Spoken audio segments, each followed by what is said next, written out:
வந்து கேப்சிகம்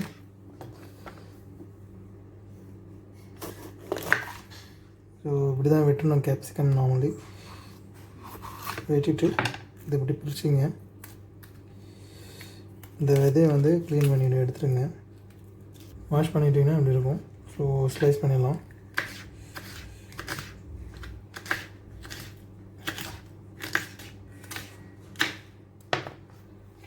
எண்ணெய் ஊற்றிங்க.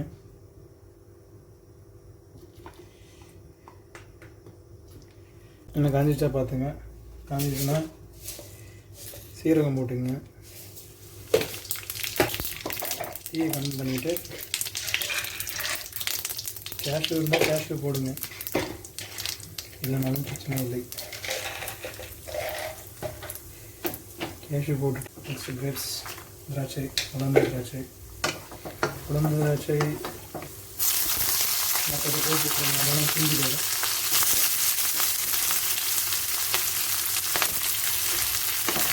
போட்டுட்டு வதக்குங்க. லைட்டாக சேர்த்துங்க.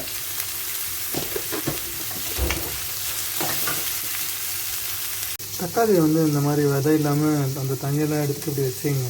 இந்த கேப்சிகமுக்கு வெங்காயம் வதங்கிடுச்சு.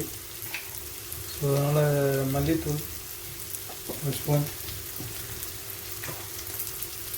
மிளகாய்த்தூள் அரை ஸ்பூன், காரத்துக்கு ஏற்ற மாதிரி உங்களுக்கு போட்டுங்க. அதுக்கப்புறம் மஞ்சள்தூள் கால், கரம் மசாலா ஒரு ஸ்பூன் போட்டுட்டு லைட்டாக வதக்கிங்க. அந்த பச்சை ஸ்மெல் போடுறதுக்கு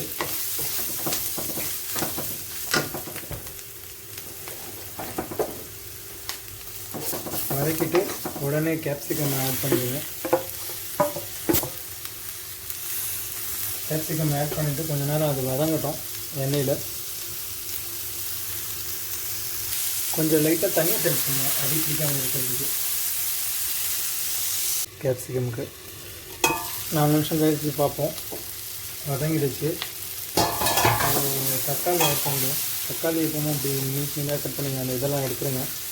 தக்காளி வந்து ரொம்ப வதக்கிடாதுங்க, ஆனால் கொஞ்சம் க்ரன்ச்சியாக வேணும் அது. அதனால் ஒரு 2 நிமிஷம் வச்சுட்டு ஆஃப் பண்ணிவிடுங்க. முடிஞ்சது. ஒரு சிம்பிளான கேப்சிகம் ரெடி.